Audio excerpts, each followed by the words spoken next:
Mongoose Jake here with my Ace Tanker earning game in the new Polish 10 TP. This is the little tier 3 tank that's only one you have to go through at tier 3 because of course right now Polish tanks are just a single line. And just to cut to the chase, the first thing I say about this tank is if you're going to work your way up the Polish line, don't even bother playing this tank without the top gun and the top engine. I actually did, as just a personal challenge, I actually did grind through it, as much as a tier 3 can be a grind. I actually, played it without using free experience, and I played it from stock and earned the experience, and this thing is terrible. I mean, absolutely terrible in stock form. And of course you'd say, well, yeah, it's a tier 3 tank. It's supposed to be bad. It's just supposed to be, you work your way through it, you get out of it, you move on to tier 4, you work through it, get out of that, move on to tier 5, and so on and so forth. But this one, more than any other tank that I've ever played, and I don't say that lightly, I've played every nation's tanks at least up to tier 7, and that's every branch, every line, every nation, not counting artillery. But this tank, more than any others, is terrible stock and becomes insanely better with the main two things: top gun, top engine. You see, I still didn't go hill in this.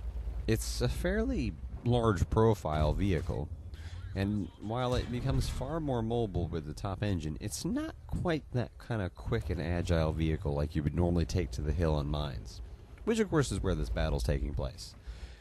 Instead, I took a wide sweeping path all the way over to the northeast sector of the map.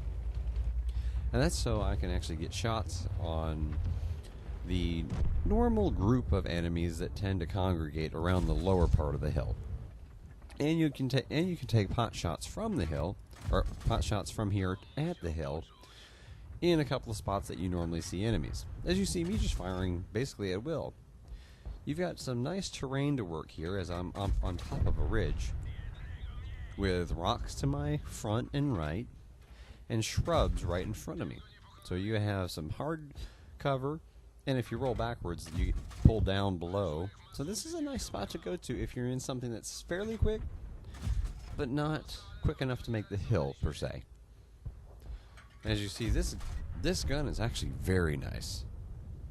That's something that surprised me about the tank, is this gun, as you just see me taking shots of opportunity everywhere. And that's what this position provides. It provides some flexibility so that you can take shots everywhere, both at the hill and at the surrounding map below the hill. And that's something to keep in mind, not only for this tank, but for basically any vehicle that's moderately mobile with a good gun. And as you see, right now my team is actually not doing too bad. And a little more on this tank specifically. This thing has very good penetration on the top weapon, with very good damage per shot, but a somewhat long reload. Then again, it's a larger-ish profile tank with very iffy armor. So don't really try to take this thing rushing up the hill. It's just not going to be able to do it. And don't really put yourself in a position where you're going to have to brawl, because this tank's gun is very good, but it has, as you can see here when I take shots, a little bit longer of a reload.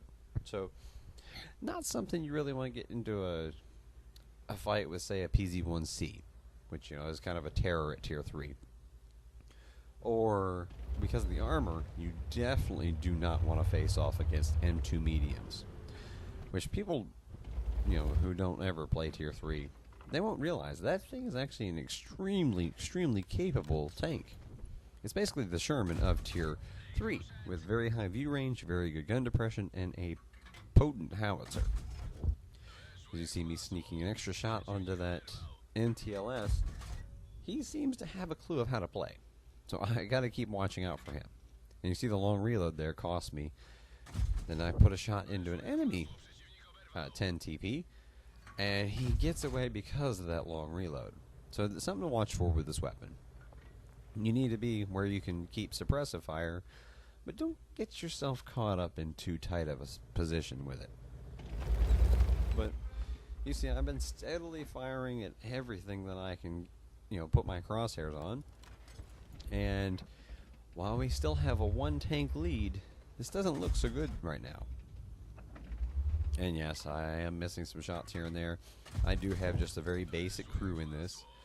It was a 75% crew. And I think at this point, you see I'm running binoculars and a camouflage net. That's just because, well, I am moving through the tank. I don't know if I'll keep the tier 3 or not. And I think that's all I was running equipment-wise.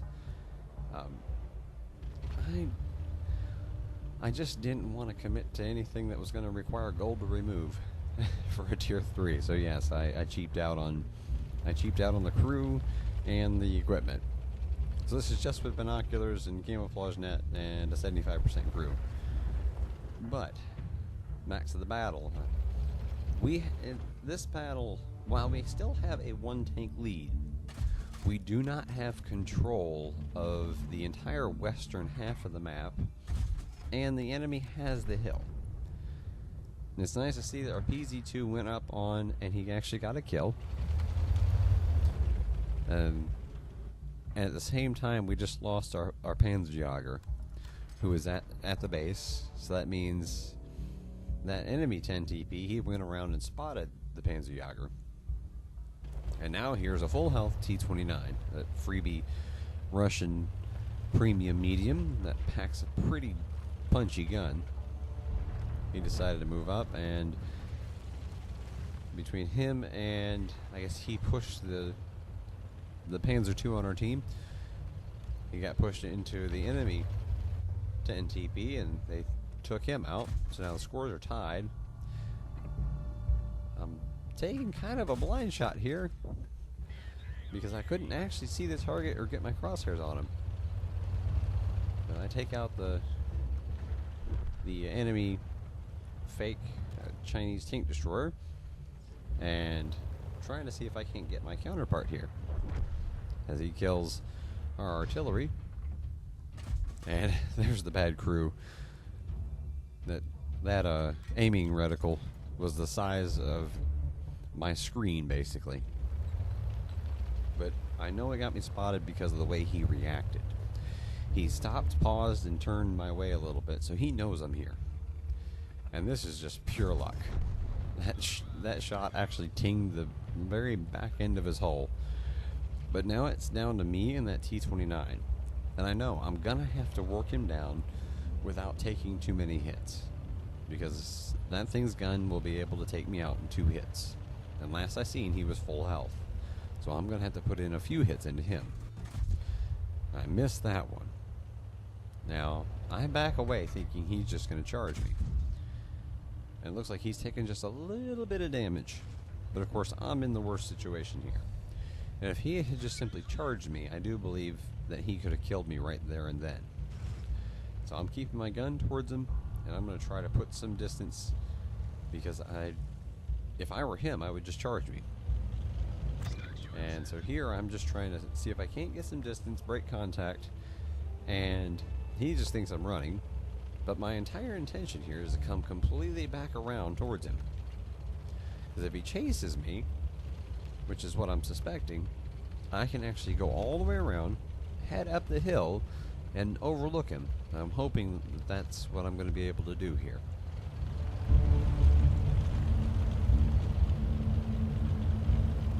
So I drive all the way around.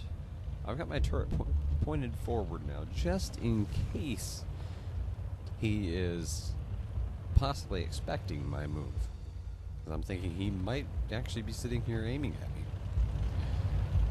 But I'm actually completely in the clear here. So at this point, I'm thinking he's actually taking the bait, is chasing me all the way around, and his tank's a bit slower than mine. So he may be making his way around the far north side of the hill right now. So I'm moving close, and I'm half expecting to see him right below me. That's not the case, so I think, okay, he's coming around, and there he is. I sneak one hit in. So this is working out okay. Now I pre-aim. So he's going to come around this corner. I get a hit in. And now, he's a one-shot kill, and I can easily handle a hit. And that's exactly what I do. I take the hit and get the kill. And that is actually the victory right there. We'll go on to the results. I'm not going to go over every single little detail. You can always pause the video and take a look closer if you want to. But I did actually get an ace tanker with a high caliber, which is rare because one of the minimum requirements for high caliber is that you have to do over 1,000 damage. And I did get that. But this little tank surprised me. I definitely go ahead and free experience the engine and the gun. And I think you'll enjoy it quite a bit more than I did on my playthrough. But thanks for watching.